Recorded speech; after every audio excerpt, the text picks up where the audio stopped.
world outside the heavy oak doors of Baker Street has slowly ceased to exist, swallowed whole by a London fog so dense and so silent that it seems to breathe against the window panes like a living, weary thing. On this particular evening, the great city is nothing more than a ghost, a collection of blurred amber lights and muffled echoes drifting through a sea of endless gray. But here, within the sanctuary of our sitting room, we are shielded. We are anchored by the soft rhythmic pulse of the flickering hearth and the comforting scent of old parchment, dried tobacco, and the fading warmth of a long afternoon. It is stillness that feels intentional, a deep and velvet quiet that allows the mind to drift away from the frantic pace of the waking world. As the firelight dances across the spines of 1,000 leather-bound books, the shadows on the wall begin their slow, graceful ballet, and for a moment, time itself seems to have folded inward, leaving us in a pocket of perfect, undisturbed peace. I find myself watching the embers as they shift and settle, glowing with a soft internal heat that mirrors the slow cadence of my own breathing. Across from me, Sherlock Holmes remains a silhouette of sharpened stillness, draped in his dressing gown like a statue carved from the very shadows of the room.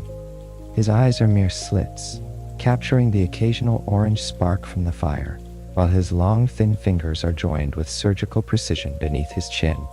For many days, the heavy, stagnant air of a crime-free London has weighed upon him. Yet he does not pace tonight. He does not fret. Instead, he seems to be listening, not to the sounds of the street, but to the very fabric of the silence itself. He often tells me that silence is rarely empty. It is a canvas, a vast and waiting space, where the most intricate mysteries begin to take shape before they ever whisper a single word. The only sound to punctuate our seclusion is the faint, distant chime of a mantel clock, its steady ticking acting as a metronome for the evening. It is a sound that does not startle, but rather reinforces the safety of our surroundings. The world is far away, its troubles and its noise filtered out by the thick curtains and the heavy mist that clings to the brickwork outside. We are in a state of suspension, a quiet waiting that feels almost like a dream. But then, breaking the stillness with the delicacy of a falling leaf, there is the soft, familiar creak of a floorboard in the hallway. It is the rhythmic, unhurried tread of Mrs. Hudson, a sound that belongs to the heartbeat of this house. She enters with the effortless grace of someone moving through a familiar ritual, carrying a silver tray upon which rests a single solitary envelope. The envelope is made of heavy cream vellum, the kind of paper that carries its own weight and history. It lies there under the lamplight, pristine and mysterious, exhaling a faint and curious aroma. It is not the scent of common ink or the smoky air of the city, but something more ethereal, a lingering, metallic sweetness, reminiscent of crushed violets pressed between the pages of a forgotten book. There is no return address, no wax seal to betray the hand that guided the pen, only the silent presence of a message that has traveled through the fog to find us. Holmes does not stir, yet I notice the slight, almost imperceptible quiver of his nostril. He is inhaling the mystery, gathering the invisible threads of a story before a single word has been read. At a silent, subtle gesture from my friend, I reach out and break the envelope. The sound of the paper tearing is unnervingly soft, like the rustle of silk in a quiet room. The handwriting within is a masterclass in controlled elegance, the loops graceful and flowing, yet possessing a certain sharpness that suggests a person of immense will. It is an invitation, written by Lady Agatha Hexton, requesting our presence at Hexton House for a private performance of a Glass Harmonium. As the words settle into the air, the fire gives a sudden low pop, and Holmes finally shifts his position. He begins to speak in a voice that is barely more than a murmur, a low, melodic drone. that seems to blend with the shadows. He speaks of the instrument, a construction of spinning crystal bowls and water, a relic of a more superstitious age that was said to produce tones so pure, so haunting, that they could vibrate at the very frequency of the human soul. He describes the history of the Hexton lineage, a family of brilliant eccentrics whose lives have always been shadowed by a certain melancholy, a tendency toward the grand and the tragic. To the high society of Belgravia, this performance is a mere novelty, a chance to witness a ghost of musical history. But as Holmes stands and moves toward the window, his tall silhouette framed by the swirling gray outside, I can feel the shift in the room's energy. The lethargy of the past week has been replaced by a quiet, sharpened focus. We begin to prepare for our departure, the familiar ritual of donning our heavy overcoats and gathering our things, serving as a grounding bridge between the warmth of the fire and the mystery that awaits. The transition from our sanctuary into the biting chill of the evening is a gradual one. We descend the stairs and step out into the damp embrace of the fog, where a hansom cab waits like a dark, patient beast. Its lamps are two glowing, jaundiced eyes peering into the gloom, ready to carry us away from the safety of Baker Street and into a world where beauty and malice are intricately entwined. The wheels begin to turn, grinding against the wet cobblestones with a rhythmic, hypnotic thud that lulls the senses even as the mind begins to awaken. The familiar sights of our neighborhood are quickly swallowed by the mist, leaving us suspended in a gray limbo, drifting slowly and steadily toward the heart of a grander, darker stage. The air is thick with the scent of coal smoke and wet stone, and somewhere in the distance, a lone bell tolls, its sound muffled and stretched by the fog until it becomes a lingering vibration, a single note that refuses to resolve as we plunge deeper into the night. The carriage comes to a rhythmic swaying halt, the iron-shod wheels letting out one final, muffled crunch against the rain-slicked gravel of a quiet Belgravia square. Outside the window, the world is a study in monochromatic grandeur, a place where the architecture seems to hold its breath against the encroaching night. Hexton House rises from the swirling mist like a silent stone sentinel, its neoclassical facade both imposing and strangely indifferent to the damp chill of the London streets. The tall, narrow windows are aglow with a soft, buttery light that spills out from behind heavy silk curtains, creating long, shimmering paths across the wet pavement. As we step from the hansom, the air is sharp and clean, carrying the faint ozonic scent of the nearby Thames mixed with the distant, earthy aroma of 1,000 coal fires. The gas lamps that line the wide aristocratic street flicker to life one by one, their steady rhythmic hiss providing a subtle mechanical heartbeat to the evening's beginning. The transition from the damp, clinging chill of the exterior to the warmth of the grand foyer is like being wrapped in a heavy velvet cloak. Here, the air is thick and perfumed, layered with the notes of expensive beeswax, fresh lilies, and the lingering sweet musk of French perfume that seems to cling to the very walls. Our footsteps, which rang out sharply on the cobblestones moments ago, are now completely swallowed by the deep, wine-red carpets that stretch toward a sweeping marble staircase. The silence of the house is not an empty thing. It is a dense, textured quiet, composed of the soft rustle of silk and the distant, muffled sounds of a household moving in perfect, invisible motion. Above us, a massive chandelier of Bohemian crystal hangs like a frozen explosion of starlight, its thousands of hand-cut facets catching the glow of 100 candles and scattering it across the ceiling in a slow, dancing mosaic of gold and amber. As we move deeper into the heart of the mansion, the sensory richness of the environment becomes a soothing lullaby for the mind. Every surface has been polished to a mirror-like sheen, reflecting the flickering candlelight in a way that feels soft and blurred. We pass through hallways lined with dark, ancient mahogany, the wood exhaling a faint, resinous scent that speaks of centuries of quiet history. Ornate gilded frames house the portraits of ancestors who watch our progress with painted, unblinking eyes, their expressions softened by the dim, atmospheric lighting. The elite of London move through these spaces with a practiced, effortless grace, their silhouettes appearing fluid and dreamlike in the shifting shadows. There is a sea of deep violets, midnight blues, and shimmering emerald silks, the fabric whispering softly with every movement, like the sound of a gentle wind moving through a field of dry grass. It is a world of immense, quiet power, where every gesture is measured and every word is spoken in the low, melodious tones of those who have never needed to raise their voices. Holmes walks beside me with a slow, deliberate pace, his observation keen yet hidden behind an air of detached politeness. He does not rush. He allows the house to reveal itself to him in layers, in a low, rhythmic murmur that barely carries above the gentle hum of the room. He begins to recount the hidden history of this grand estate.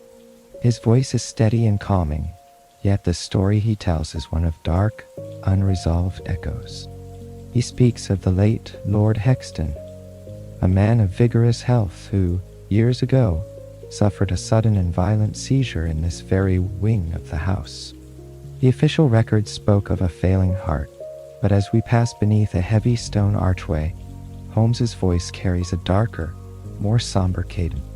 He mentions the whispers that never quite reached the ears of the law, the rumors of arsenic, of a bitter and disputed inheritance, and of a shadow that had fallen over the Hexton name long before the first note of tonight's music was ever conceived. The scandal had been hushed and buried beneath layers of wealth and influence, yet the air here seems to hold a memory of it, a subtle chill that lingers in the corners where the candlelight cannot reach. We find ourselves now in a large drawing room, where the atmosphere is one of refined, low-frequency indulgence. The sound of the crowd is a soothing, indistinct murmur, a tapestry of polite, hushed laughter and the delicate musical tinkling of crystal glasses being set upon silver trays. It is a sensory sanctuary, a place where the sharp edges of the world feel softened and blurred by the warmth of the hearth and the richness of the surroundings. Guests lean in toward one another, their voices intimate and low.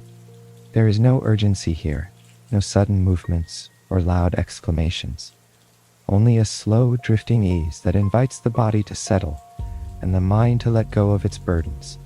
The radiant heat from the fireplace, the deep scent of aged brandy, and the steady, unhurried pace of the evening all conspire to create a sense of profound, albeit fragile, security.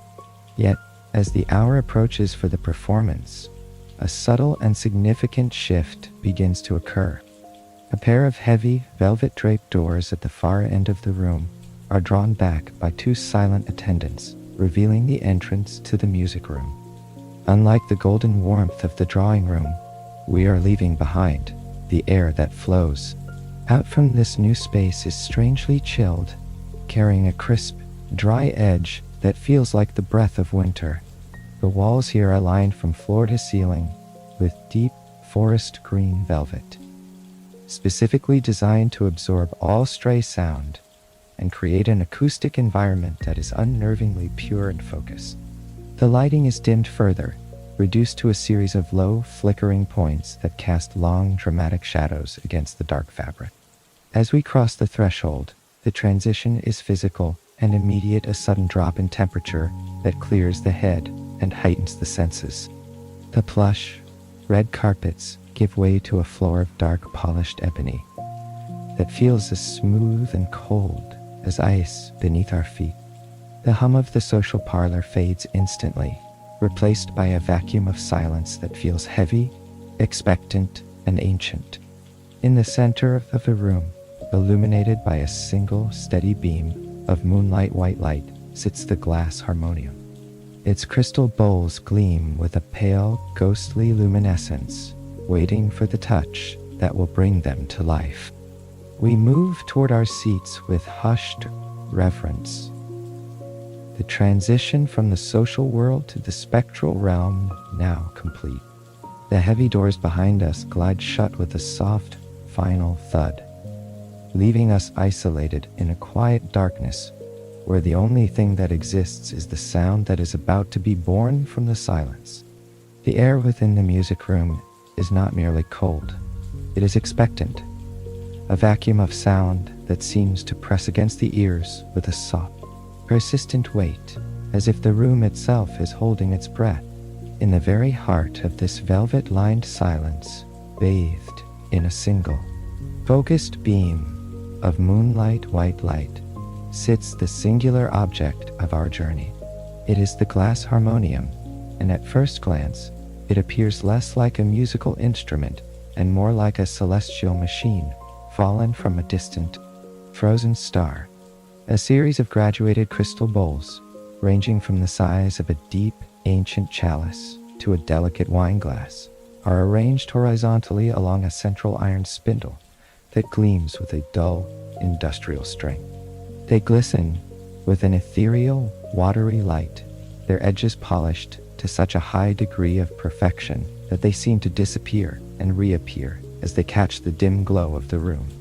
As the spindle begins its slow, silent rotation, driven by a rhythmic foot treadle that produces only the faintest mechanical whisper, the bowls become a mesmerizing blur of spinning ice.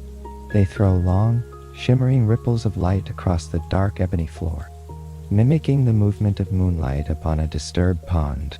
It is a sight that commands a quiet, meditative awe, pulling the observer into a state of focused tranquility where the clutter of the outside world simply ceases to exist.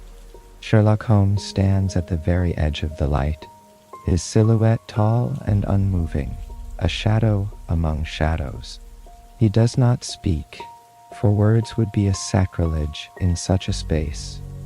Yet I can feel the immense intensity of his gaze as it traverses every curve and facet of the glass structure. He moves closer, his steps entirely noiseless on the polished wood, until he is near enough to witness the faint, humid mist that seems to cling to the crystal like a ghostly veil. The instrument requires water to sing. The player must keep their fingertips dampened to coax the friction into a sustained note, and the resulting moisture creates a thin, vaporous aura that hangs in the chilled air. Holmes leans in, his nostrils flared slightly, as if searching for a scent that shouldn't belong, perhaps the ozonic tang of the spinning glass, the faint metallic note of the iron axle, or something more elusive hidden within the water itself. His analytical silence is profound, a deep well of observation that suggests he is not just looking at a musical curiosity, but deconstructing a mechanism of potential ruin. The humid chill of the room seems to radiate directly from the glass, a cold that is both physical and spiritual, settling into the marrow of the bones with a slow, numbing grace that demands total surrender to the moment. Into this circle of light and spinning crystal steps a figure that seems to have been conjured from the very mists of the Thames we left behind. This is Evelyn March, and as she moves toward the instrument, the air in the room feels as though it has suddenly thinned, becoming rarer and more difficult to breathe. She is strikingly pale, her skin possessing the translucent quality of fine porcelain or a flower grown entirely in the shade. Her hair is a shimmering ethereal silver, the color of moonlight caught in a silk web falling about her shoulders in soft, silent waves. She does not acknowledge the presence of the elite audience gathered in the shadows. Her focus is entirely, almost terrifyingly, fixed upon the glass. When she finally turns her gaze toward the room, I am struck by the haunting depth of her eyes. They are old eyes in a young face, filled with a knowing, weary intelligence that seems to see through the velvet walls of the house and into the hidden, ticking machinery of the universe itself. There is no fear in her expression, only a calm, resolute acceptance of the task ahead, as if she is about to perform an ancient ritual rather than a mere musical recital. She takes her seat with a movement so fluid and deliberate that it produces no sound at all, not even the rustle of her dark silk dress. The room remains plunged in a silence so deep it feels as though we are underwater, suspended in a dark, airless chamber where even the heartbeat feels like a disturbance. With a reverent, almost sacred delicacy, she raises her hands into the light. They are long and slender, her fingertips glistening with a light coating of distilled water that sparkles like diamonds. She holds them poised above the spinning bowls for a heartbeat that feels like an eternity. Her breath shallow and rhythmic, aligning her own internal tempo. With the mechanical rotation of the glass, there is a profound sense of safety in her competence, a comforting feeling that we are in the hands of a master who understands the delicate, dangerous balance between beauty and silence. The audience sits motionless, a collection of wax figures frozen in the dark, as she slowly, inevitably, lowers her touch to the edge of the crystal bowls. The contact is at first invisible, but the effect on the atmosphere is instantaneous and overwhelming. A first trembling tone begins to emerge, not from the air, but seemingly from within the very bones of the listeners. It is a low-frequency vibration, a hum that starts in the soles of the feet and rises through the spine like a cold, slow-moving current of water. It is not a sound that one hears with the ears alone. It is a resonance that fills the chest, a hollow, haunting vibration that feels as though the room itself has begun to shiver in sympathy. The tone is impossibly pure, devoid of the rasp of hair or the strike of a hammer. It is the sound of friction turned into pure liquid light. As the first note stretches out, lingering in the air like a thread of silver wire, it begins to weave a complex web around the room, pulling the consciousness of everyone present toward a singular shimmering point. The performance has begun, and as the vibration deepens and expands, the boundary between the observer and the observed begins to dissolve into a singular, haunting frequency that promises to reveal every secret hidden in the dark, stretching the silence until it becomes something entirely new. The sound is no longer something merely heard by the ears. It has become a complete environment, a liquid architecture of glass and shadow that fills every cubic inch of the music room. As Evelyn's wet fingertips continue their rhythmic, circular dance across the spinning crystal bowls, the melody begins to transcend the limits of a traditional musical performance. It is an unearthly, haunting chorus of trembling tones high, crystalline whistles that seem to bypass the auditory nerves entirely and vibrate directly against the internal walls of the skull. The frequency is so pure, so unnervingly precise, that it feels like a physical presence, a cold silver needle stitching through the very consciousness of every soul present in the dark. These notes do not fade into the air. They layer upon one another with a mathematical intensity, building a shimmering tower of resonance that hangs above us like an invisible fog, thick and heavy, with a beauty that feels increasingly predatory and ancient. As the performance deepens into the night, the atmosphere in the room undergoes a subtle, disturbing transformation that draws the mind further into a heavy trance. The golden warmth of the foyer and the polite, social comfort of the drawing room are now distant, fading memories, severed by the relentless, hypnotic humming of the glass. A peculiar restlessness begins to stir among the guests, hidden beneath a mask of absolute stillness. In the dim, flickering light, I see figures shifting almost imperceptibly in their velvet chairs, their breath coming in shallow, synchronized gasps as if they are all breathing through a single pair of lungs. It is an uneasy sensation, a feeling of something alien and metallic shifting just beneath the surface of the skin, as if the very cells of the human body are trying to align themselves with the vibrating frequency of the crystal. The air feels charged with a silent static, making the fine hairs on the arms stand on end, while a strange, copper-like taste begins to settle on the tongue, reminiscent of the air before a great and terrible thunderstorm. There is a deep, shared hypnosis in the room, a collective surrender that is no longer born of mere pleasure, but of a mounting, inexplicable dread that no one in the shadows dares to name or interrupt. Evelyn March appears transformed, a pale ghost illuminated by the ghostly luminescence of the spinning bowl. She seems to be leaning further and further into the instrument, her moonlight-colored hair swaying in perfect time with the mechanical rotation, her eyes wide and fixed on a point far beyond the velvet walls of Hexton House. She is no longer playing the music. The music seems to be playing her, drawing the very life from her fingertips to sustain its ethereal glow. The resonance reaches a crescendo of pure, vibrating light, a high-pitched wall of sound that feels as though it might shatter the very foundations of the building and the minds of those within it. But then, at the very peak of this shimmering vibration, the harmony suddenly and violently breaks. The sound does not simply stop. It falters and decays into a discordant, jarring shiver that feels like a physical blow to the chest. Evelyn's hands, once so fluid and masterful, begin to tremble with a frantic, rhythmic violence. A sharp, wet gasp escapes her throat, a sound of sudden, agonizing airlessness that cuts through the musical fog like a jagged blade of ice. The descent from the heights of the music is horrific in its slow, fluid grace.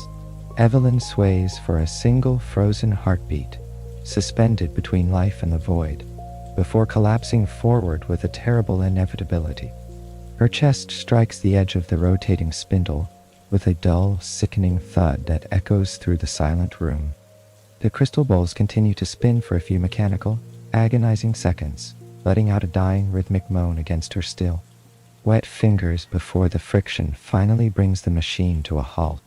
As she slips from the chair and onto the dark ebony floor, a long convulsive shudder racks her slender frame. I watch in a state of frozen, dreamlike horror as a fine, white foam begins to bubble at her lips, glistening unnaturally in a single beam of white light that still cuts through the darkness. Her fingers twitch once, then twice, clawing at the air as if trying to catch a final, vanishing note that has already disappeared into the silence of the room. The silence that follows is not a relief. It is a physical weight, a heavy, shocked vacuum that seems to suck the very oxygen from the music room. It is a silence so absolute, so profound, that the final, high-pitched wheeze escaping Evelyn's lungs sounds like the distant, lonely scream of a winter wind. No one moves, no one cries out. The elite of London sit like a collection of forgotten waxworks, their faces frozen in masks of pale, half-comprehending terror as they stare into the circle of light. The transition from the ethereal, celestial trance of the music to the visceral, cold reality of death is so abrupt that the mind refuses to bridge the gap, leaving us all suspended in a state of suffocating rhythmic paralysis. The scent of the lilies in the room, once so sweet and inviting, suddenly feels cloying and heavy, smelling of ancient funerals and damp, undisturbed earth. The coldness of the music room has finally revealed its true and singular purpose, settling into the bones of the living like a shroud. In the center of this stunned devastation, Sherlock Holmes remains the only element in the world that is still in motion. He does not succumb to the wave of panic that is beginning to ripple through the shadows. He does not even look toward the guests who are now rising in a frantic, hushed scramble toward the exits. Instead, he moves with a quiet, gloved certainty toward the silent instrument and the fallen girl. His face is a mask of clinical, frozen detachment, his eyes narrowed into sharp slits as they sweep over the residues on the glass and the unnatural stillness of Evelyn March. He moves around the harmonium with the slow, predatory grace of a man who has finally found the missing, lethal piece of a grand puzzle. He ignores the rising voices, the frantic calls for a doctor, and the weeping of the ladies, focused entirely on the peculiar, sickly sweet aroma that is beginning to rise from the floor. His movements are a silent promise of logic and order amidst the growing chaos, a steady, rhythmic prowl that signals the true beginning of the investigation as the final, ghostly echoes of the fatal resonance drift away into the heavy, velvet dark.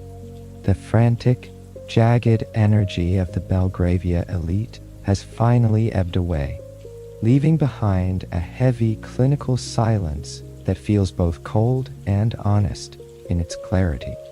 The grand music room of Hexton House, which only an hour ago functioned as a glittering theater of high society drama and ethereal music, has been transformed into a cordoned sanctuary of pure logic. Inspector Lestrade has secured the perimeter with a practiced, heavy-handed efficiency, his officers standing like stone sentinels at the velvet-draped exits. Their presence is a grounding, mundane contrast to the spectral tragedy that occurred under the single beam of white light. In the center of this vast, shadowed space, the glass harmonium sits beneath a heavy, dark velvet dust cloth, looking very much like a shrouded altar in an abandoned cathedral. The air remains strangely chilled, the overpowering scent of the lilies now entirely overtaken by the sharp, metallic tang of an official investigation and the faint, ozonic smell of the stationary glass. It is a moment of total psychological reset, a quiet clearing of the noise that allows the mind to settle into a state of profound, analytical stillness. Sherlock Holmes moves within this vacuum of sound with the focused, rhythmic grace of a surgeon. He has shed his heavy overcoat, his thin, angular frame appearing almost skeletal in the dim, amber light of a single remaining lamp on a distant side table. He does not rush to the body of the fallen girl. Instead, he approaches the shrouded instrument first, recognizing that the weapon is often more telling than the wound. With a movement so slow and deliberate that it produces no whisper of fabric, he pulls back a corner of the velvet cloth. The crystal bowls, now motionless and drained of their ghostly light, catch the lamp glow with a dull, leaden sheen.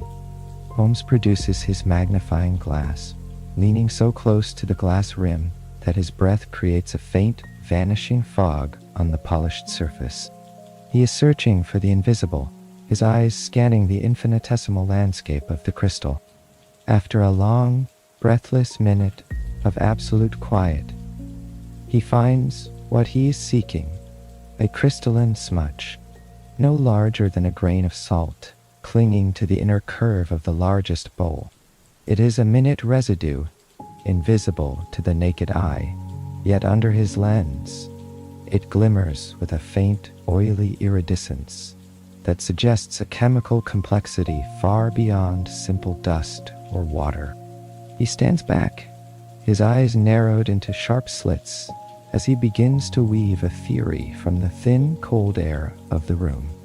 He speaks in a voice that is barely more than a murmur, a low-frequency drone that blends perfectly with the shadows and the steady ticking of a clock in the hallway. He explains that this tragedy was not a simple failure of the heart, nor common poisoning of the blood. He speaks of sonic resonance, a lethal, calculated marriage of chemistry and physics. The toxin, he surmises, was transferred to the musician's fingertips through the very water she used to play. but it remained dormant and harmless, a mere coating on the skin, until the music began. It was the specific, sustained vibration of the glass, the exact frequency of those high, unearthly notes that acted as a kinetic key, triggering a molecular change in the substance and allowing it to be absorbed through the pores at a terrifying, rhythmic speed. It was a murder executed by a melody, a death that required the victim's own immense talent to complete the circuit of her destruction. With the theory established, Holmes turns his attention to the fallen musician with a quiet, rhythmic tread. His footsteps on the dark ebony floor sound like the slow, deliberate beat of a distant drum, grounding the room in a predictable cadence. He kneels beside Evelyn March, his movements possessing a strange, reverent gentleness that feels more like a benediction than an autopsy. I watch as he examines the pupils of her eyes, which remain fixed in a state of terminal awe. He is looking for the physical signature of the resonance, the telltale microscopic hemorrhaging that occurs when the body's internal rhythms are violently disrupted by an external, discordant force. There is no haste in his movements, only a deep, meditative focus that invites the observer to let go of the lingering horror and embrace the cold, comforting clarity of the truth. The room feels safer now, the chaotic trauma of the death replaced by the steady, predictable pulse of a master at work.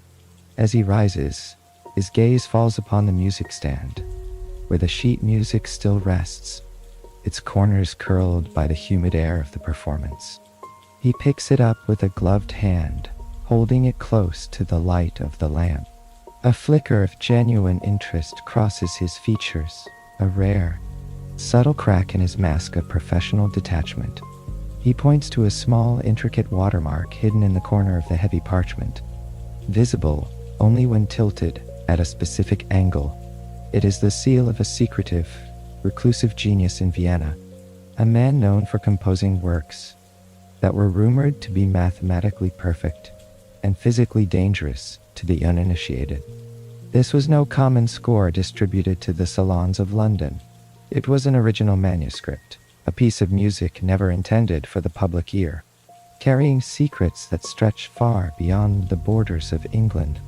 As he folds the paper with a soft rustle and tucks it into his pocket, the bridge to the next stage of our journey is finally formed.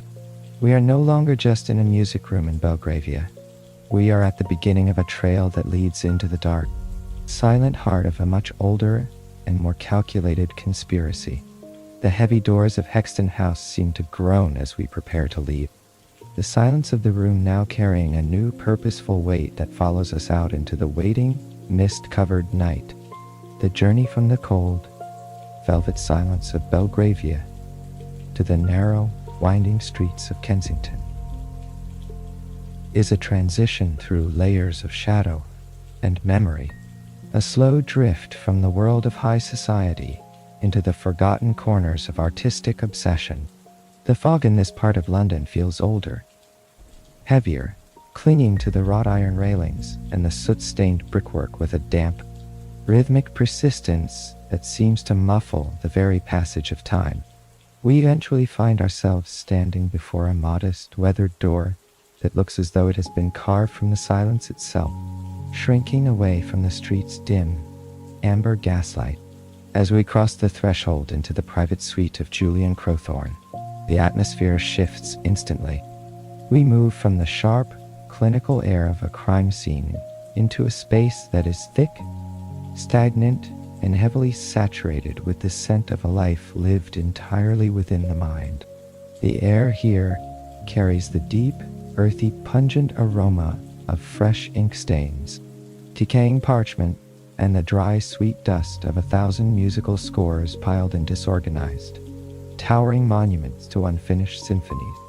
It is a room where the external world has long since ceased to matter, a sanctuary of creative melancholy, where the walls are lined with the skeletal remains of forgotten nocturnes. The only light comes from a single, stuttering candle that casts long, rhythmic shadows across the floor.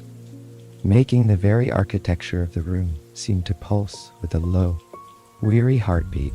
In the center of this paper labyrinth sits Julian Crowthorne, a man who appears to be constructed from the same fragile, translucent vellum as his music. He is a master of the silences between the notes, his face a complex map of deep-set lines and ancient sorrows, his eyes hooded and perpetually tired, as if they have looked too long into the blinding sun of his own forbidden genius. He does not rise to greet us, for movement seems a foreign concept in this place, but merely gestures with a trembling, ink-stained hand toward a small, silver-framed portrait resting upon the lid of a grand piano. It is a likeness of Evelyn March, captured in a moment of quiet, intense concentration that feels almost sacred. In this portrait, she does not look like the tragic victim we discovered on the ebony floor of Hexton House. She looks like a seeker, her moon-colored hair pulled back with severe elegance to reveal the sharp, intelligent line of a jaw set in quiet defiance. As I gaze at her image, the room seems to grow even quieter, the scent of the old paper weaving a spell of profound, rhythmic sadness. Crowthorne's presence is not one of threat or malice, but of a deep, echoing loss that resonates through the cramped suite, like a low, haunting note held too long on a cello in an empty hall. Holmes presents the sheet music we recovered, laying the heavy parchment gently across the composer's cluttered desk. The moment Crowthorne's fingers touch the paper, a visible, slow-motion shiver passes through his thin frame, as if he is recognizing a long-lost and dangerous relative. He begins to speak in a voice that is a mere ghost of a sound-aweary, rhythmic rasp that feels as though it is being pulled from the very depths of a hollow, aching chest. He identifies the piece not as a performance, but as a secret, theoretical study titled Vibratio Mortalis. It was never intended for the public ear, nor for the glittering superficial salons of the elite. It was a mathematical exploration of the absolute limits of sound warning, composed in a moment of feverish, isolated clarity to demonstrate how certain sustained frequencies could, in theory, disrupt the very cohesion of physical matter. It was a dark, intimate secret shared only between a master and his most gifted pupil, a map of a sonic territory where no human soul was ever meant to tread.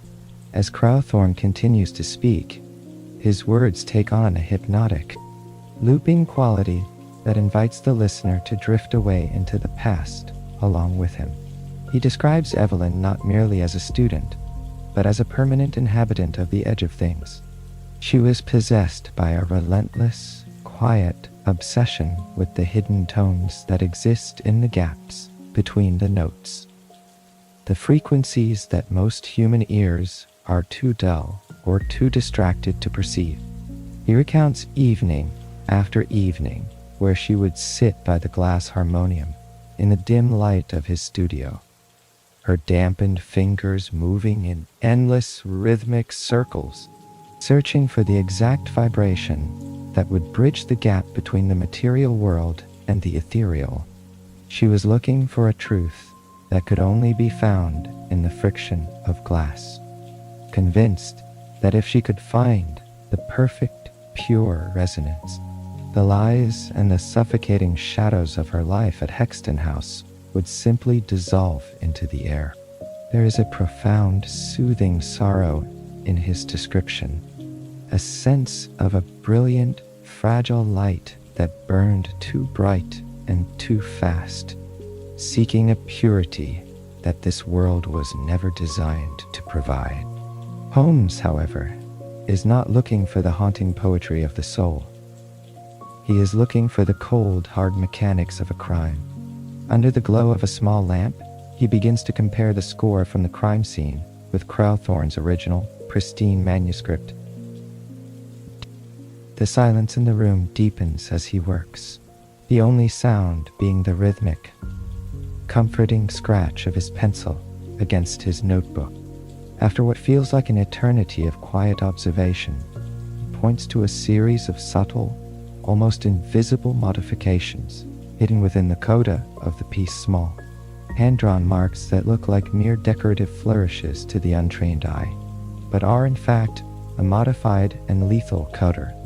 These additions were specifically designed to shift the entire performance, to force the player into a precise, repetitive sequence that would gradually and inexorably raise the resonant frequency of the glass harmonium to a level that was both lethal and unsustainable for the human heart. It was a trap hidden within a masterpiece, a subtle, rhythmic alteration that turned Evelyn's own obsession into her silent executioner. The stakes of the mystery have now deepened, moving away from the realm of tragic accident and into the cold, calculated reality of intellectual sabotage. As we prepare to leave the composer's suite and return to the night, the scent of the ink seems to grow sharper, the shadows longer, and the memory of Evelyn's moonlight hair more haunting than ever before. The bridge to the next chapter of our investigation is built upon the ruins of a genius's lament, a slow and steady path that leads us back toward the heart of the conspiracy. As we step back out into the Kensington fog, the low, vibrating hum of the Vibratio Mortalis seems to follow us through the dark, a silent, persistent melody that refuses to let the world rest until the final hidden truth is forced into the light. The return to Hexton House at dusk is a journey into a different kind of darkness, one that does not belong to the natural world of evening shadows and swirling fog, but rather to the suffocating weight of unsaid things and hidden lives. The earlier grandeur of the estate, the glittering crystal chandeliers, the vibrant silks of the elite, and the polished veneer of high society has entirely vanished, replaced by an oppressive, hushed tension that seems to vibrate within the very stone of the walls. The house is no longer a theater for the wealthy. It has become a tomb holding its collective breath, waiting for a truth it has long tried to suppress. As we step back across the threshold, our movements are instinctively cautious and slow, our voices lowered to a mere murmur that barely ripples the cold, stagnant air of the great foyer. The gas lamps have been dimmed to a ghostly low, casting long, wavering fingers of light that struggle to reach the deep corners of the vast, echoing hallway. It is a moment of profound, rhythmic intimacy with the house itself, a feeling that we are moving through the subconscious of a family whose ancient secrets are finally beginning to bleed through the cracks of their carefully maintained facade.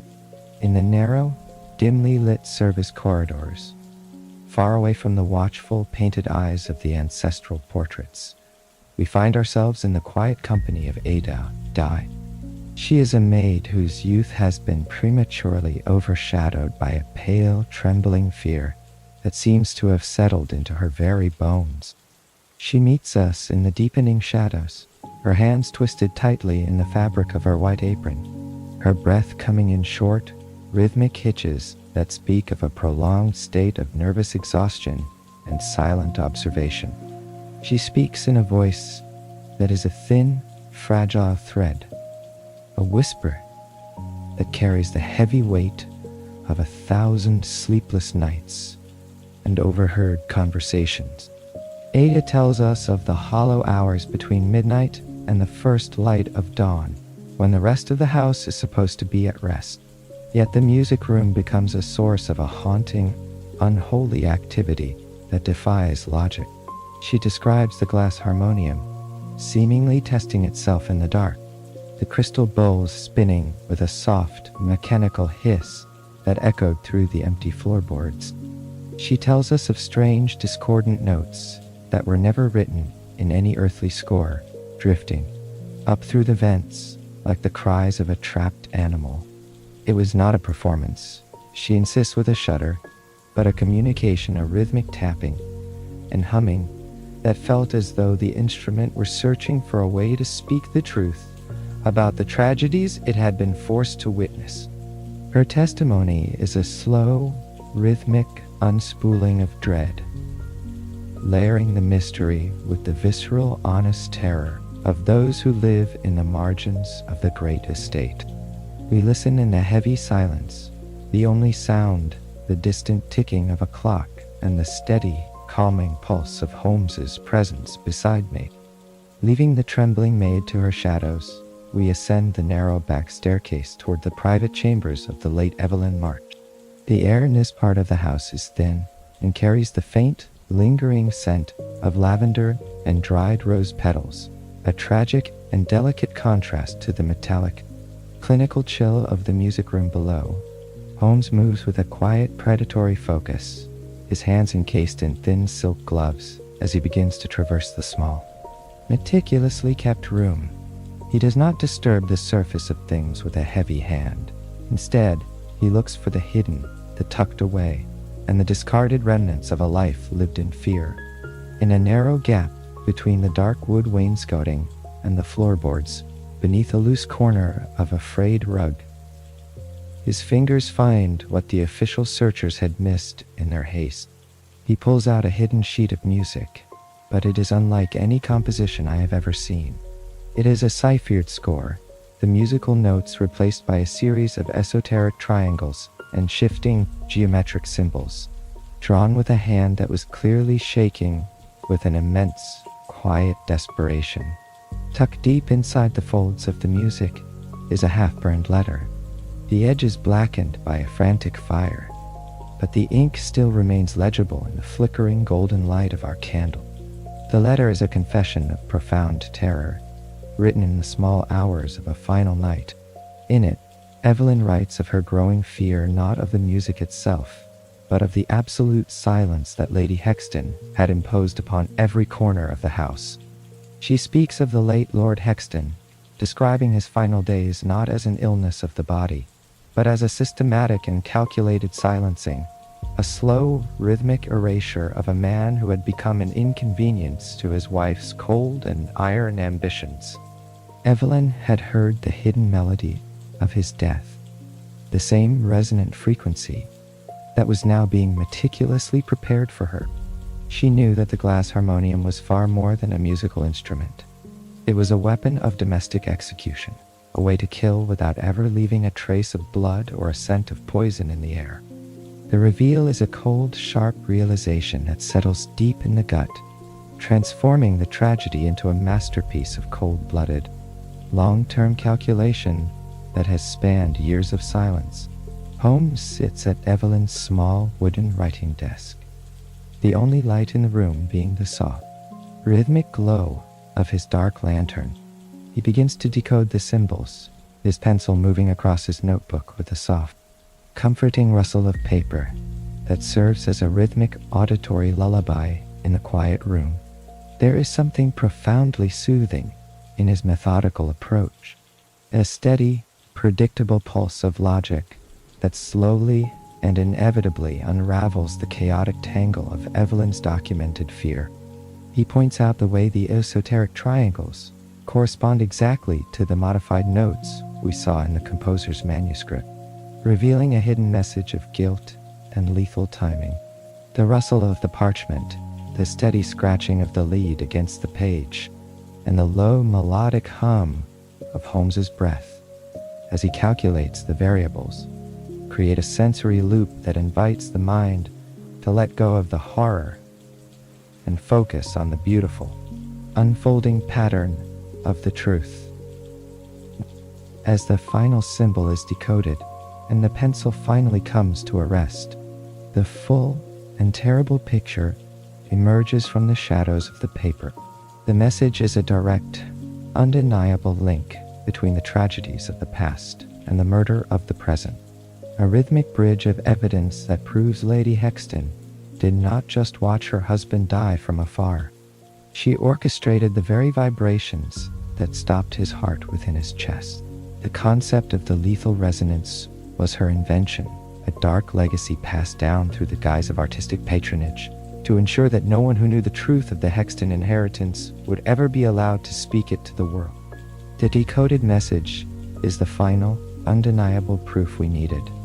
a bridge of logic that leads us directly back down the stairs and into the grand salon, where the architect of this misery waits in her morning black. As we prepare to leave the room of the girl who died to tell this story, the house itself seems to groan with the weight of the revelation, the whispers in the walls finally finding a voice as we move through the dark toward the final, inevitable confrontation with the silence. The air within the grand salon of Hexton House has shifted once more, returning to a state of hollow palatial elegance that feels as fragile and as cold as a sheet of thin ice over a deep lake. We wait in the absolute center of the vast room, surrounded by the expensive remnants of a high society life that has already begun to decay from the inside out. Invisible to the naked eye, but palpable to the soul, the great fire in the marble hearth has burned down to a deep, rhythmic glow of crimson embers, casting a warm but tired light across the dark, polished mahogany and the cold, unfeeling white stone. There is a profound sense of return here, a gradual settling of the atmosphere as the frantic, panicked whispers of the earlier night are replaced by the heavy, inevitable weight of a long-awaited resolution. We stand together in a small pocket of absolute grounded safety, the steady and unmoving presence of Sherlock Holmes, acting as a solid anchor against the shifting, treacherous tides of the house's dark and hidden history. The heavy silence is finally broken by the slow, stately rustle of heavy silk as Lady Agatha Hexton enters the room from the shadows. She is a vision of cold, disciplined mourning, draped in layers of heavy black lace and intricate jet beads that shimmer like oil on dark water in the low, flickering light. Her face is a masterfully crafted mask of aristocratic composure, her eyes steady and unblinking. Yet there is a subtle rhythmic tension in the way she carries her head, as if she is still listening for a high, haunting note that has long since faded into the velvet curtains. She does not offer us a seat, nor does she speak a single word of greeting. She merely stands before the dying hearth, her tall and severe silhouette framed against the glowing embers, waiting with a quiet, terrifying patience for us to acknowledge the power she still believes she holds over the silence of this house. Holmes begins to speak in a voice that is a low, melodic drone, carrying the rhythmic and undeniable weight of a final judgment. He does not accuse her with heat, nor does he allow a single note of passion to disturb the clinical calm of his delivery. Instead, he presents the truth as a series of cold, mathematical and chemical certainties that leave no room for shadow. He speaks of the Chopal vine, a rare and lethal botanical specimen, found only in the most secluded and mist-shrouded valleys of the high Himalayas, a plant whose distilled oil remains dormant and harmless upon the skin until it is activated by the kinetic energy of a very specific, sustained vibration. He describes the microscopic residue he found upon the crystal bowls of the harmonium, an invisible substance that was never meant to be detected by human eyes, but which left a shimmering, oily ghost upon the glass that only the light of logic could reveal. Then, with a slow and deliberate movement that draws the eye like a pendulum, he produces a crumpled, stained piece of parchment from his inner pocket. It is the original ending of the musical score, which he had recovered from the dark depths of the laundry chute, where it had been discarded in a moment of hurried, overconfident vanity. The reveal is delivered with a quiet, devastating clarity that seems to vibrate in the still air. Holmes explains how the music was modified, not by the hand of an artist seeking beauty, but by the mind of a strategist seeking silence.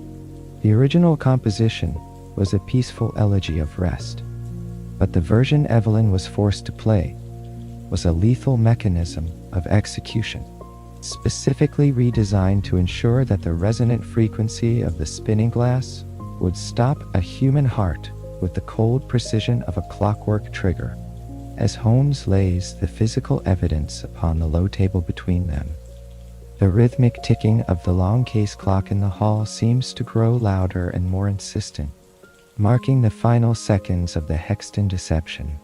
Lady Hexton does not flinch under the weight of the revelation. She does not weep, nor does she plead for a mercy she never showed to others. Instead, she lets out a long, slow exhale that sounds like the final, weary hiss of a dying gas lamp. When she finally speaks, her voice is as cold and as sharp as the edge of the glass itself, yet it remains steady and rhythmic. She admits to every calculated detail with a terrifying calm, her words falling into the quiet room like heavy stones into a deep, dark well. She explains with a chilling pragmatism that she did only what was necessary to preserve the sanctity of the Hexton legacy, a legacy that her late husband had threatened to dissolve with his weaknesses, and that Evelyn March, with her meddling curiosity and her misplaced sense of justice, had begun to unearth from the shadows. She murmurs that Evelyn was indeed clever, perhaps too clever for her own safety, but she was not loyal to the silence of the house. In this grand estate, she whispers, loyalty is the only frequency that is ever permitted to endure through the years. The final resolution arrives not with a shout or a struggle, but with the soft, rhythmic tread of Inspector Lestrade and his men as they emerge from the deep shadows of the hallway. There is a profound, soothing drop in the room's tension as the heavy authority of the law finally takes hold of the scene, restoring a sense of mundane order to the spectral chaos. Lady Hexton moves toward the door with a slow, dignified grace, but as she passes the shrouded harmonium, she pauses for a singular frozen heartbeat that feels like an eternity. She reaches out a gloved hand and lightly brushes the velvet cloth covering the instrument. For a fleeting, haunting second, a faint, crystalline shiver emanates from the glass bowls beneath a final, ghostly vibration that seems to acknowledge her touch one last time before falling into a terminal and absolute silence. The sound is so soft, it is almost an imagined thing, a lingering echo of the tragedy that has finally, inevitably reached its final chord. As we descend the cold stone steps of Hexton House for the very last time, the cool, damp night air feels like a sacred benediction against the suffocating, perfumed elegance of the interior. The handsome cab is waiting for us at the curb, its lamps glowing with a steady, comforting yellow light that promises a safe return to the familiar world of tea, books, and undisturbed logic. The journey back to Baker Street is a slow, rhythmic drift through the thinning fog of the early morning. The steady sound of the horses' hooves against the wet cobblestones providing a hypnotic pulse that allows the mind to begin the long process of de-escalation. Holmes sits in the dark corner of the carriage, his eyes closed and his features relaxed, his mind already beginning to sift through the chemical remnants and the mathematical echoes of the case. We are moving steadily away from the resonance of death and toward the quiet, holy sanctuary of our own fireside, where the only music to be heard will be the soft, rhythmic crackle of the seasoned wood and the steady, peaceful breath of a great city finally finding its rest. The bridge to our home is built upon the solid, unshakable ground of justice served, and as the familiar lights of Baker Street finally appear, the world feels balanced and quiet once more. The return to the familiar, shadowed confines of Baker Street feels like a slow and deep breath after a very long period of underwater suspension, a homecoming to the world of steady reality. The air in our sitting room is no longer thin or chilled by the spectral, terrifying resonance of Hexton House. Instead, it is thick and comforting, saturated with the earthy, reliable sense of chemical reagents, old leather bindings, and the steady, radiating warmth of a well-tended fire. Sherlock Holmes has immediately retreated to his chemistry bench in the corner, his movements rhythmic, sure, and almost hypnotic as he works under the soft, amber glow of a small spirit lamp. There is no urgency in his actions now, no sharp movements to startle the quiet, only a deep, meditative precision that suggests the world is once again under his quiet control. He is currently focused on a small porcelain mortar, grinding a handful of dark, shriveled seeds that look like tiny, charred hearts. These, he explains in a low, melodic drone that seems to vibrate at the same frequency as the flickering firelight, are the seeds of the Chopal vine, a rare botanical predator found only in the most secluded and mist-shrouded crevices of the high Himalayas. His voice carries the steady, hypnotic cadence of a weary scholar as he describes the hidden nature of this ancient toxin. The oil of the Chopal does not kill by simple, crude contact. It is a sleeping poison, a sophisticated molecular trap that requires a kinetic key to awaken its slumbering lethality.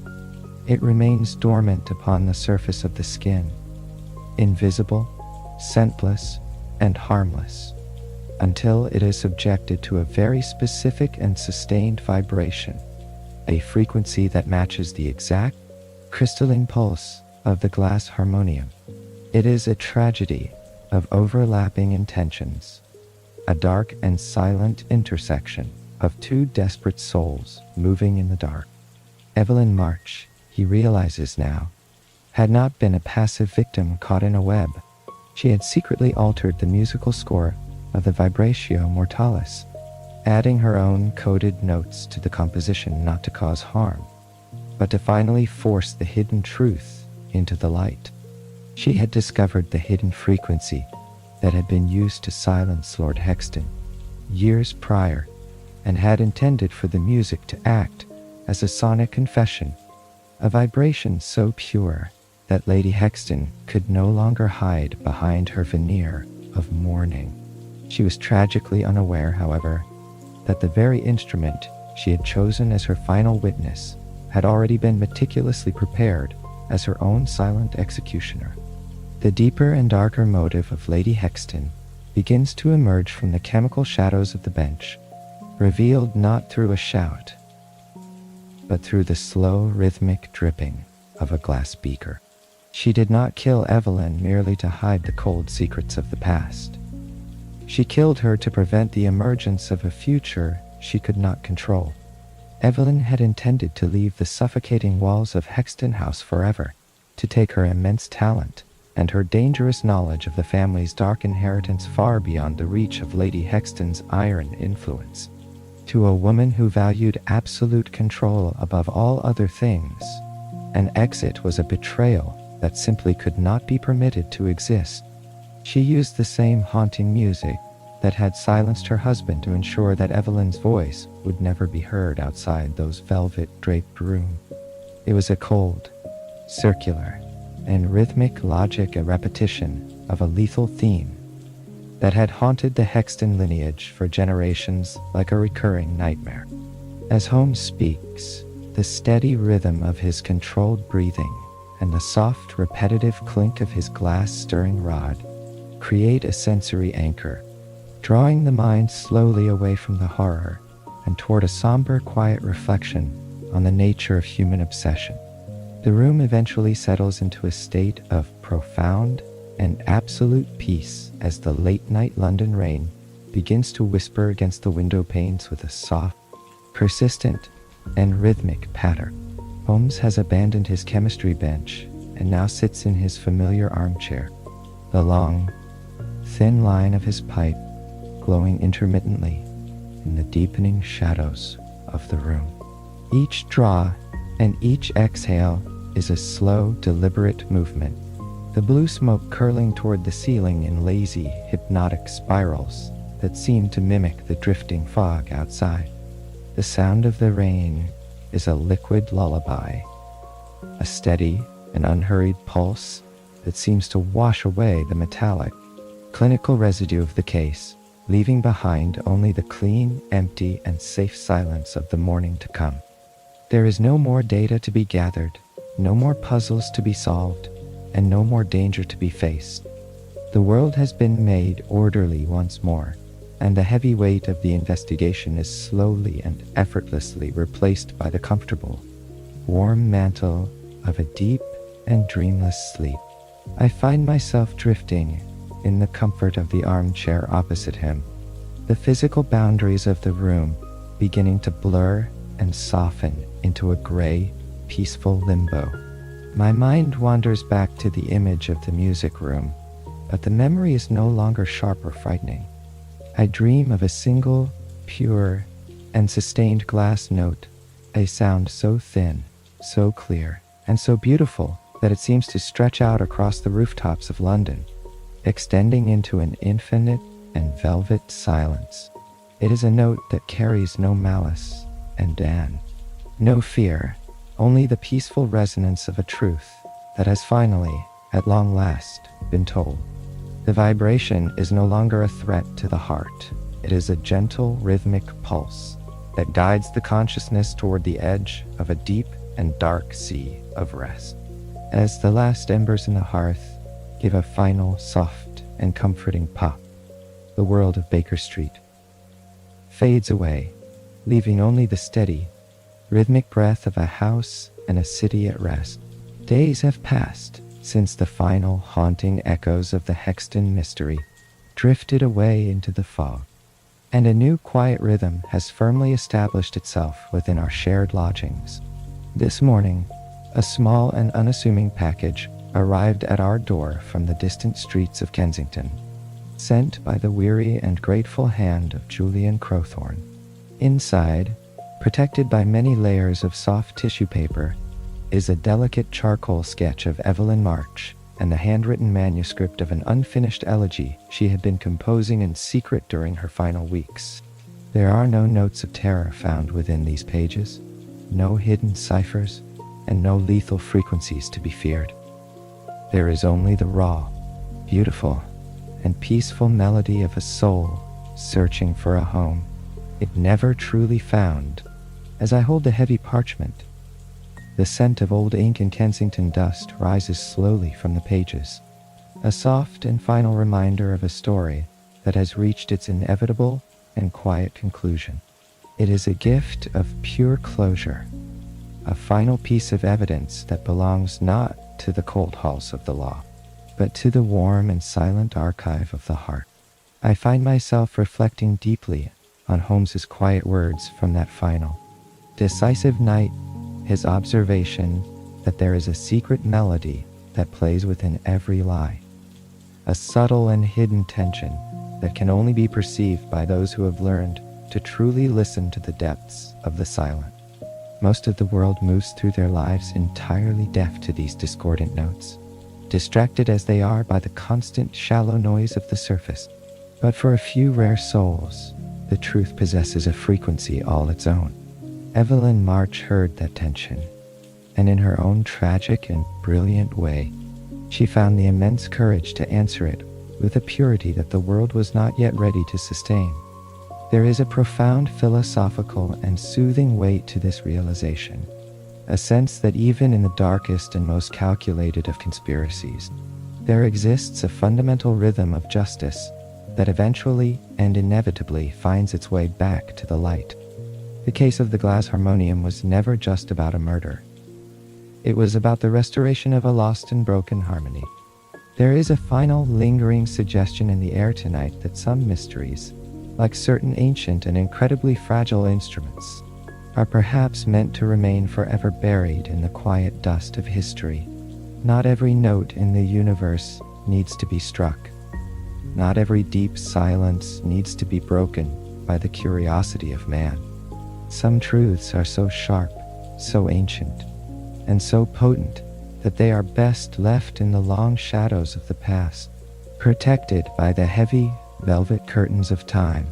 The Glass Harmonium now sits in a secure and silent vault, its crystal bowls still and cold, its lethal music locked away where it can no longer vibrate against the fragile architecture of the human mind. The archive of silence is a vast, safe, and welcoming place, a repository for all the stories that have been told and all the secrets that have finally, at long last, earned their eternal rest.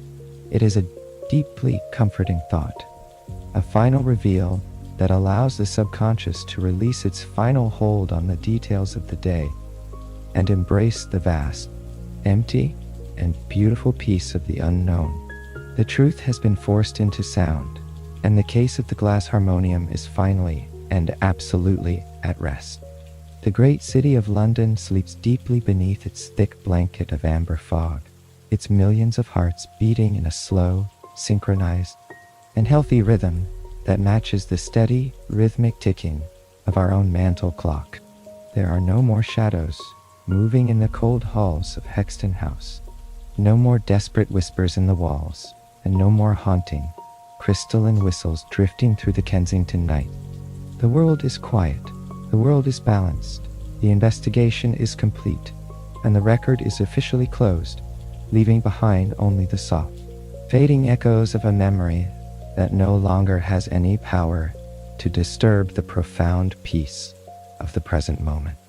As you drift now toward the deepest and most restorative stages of your rest, I invite you to imagine the absolute silence of Baker Street, a silence that is thick, warm, and entirely safe. It is a place where the air is perfectly still and the mind is finally free to let go of every lingering thought, every worry, and every sound. May your sleep be as deep, as rhythmic, and as undisturbed as the shadows in our sitting room. And may you find yourself carried away on a slow current of perfect, wordless tranquility. The story has ended. The fire has dimmed to a soft glow, and the night is yours to inhabit in total and unconditional peace. Sleep now, for the truth is known, the work is done, and the silence is a gift that belongs to you. Goodbye for now, and may your dreams be as clear, as soft, and as beautiful as the final, fading note of a glass song reaching into the infinite dark.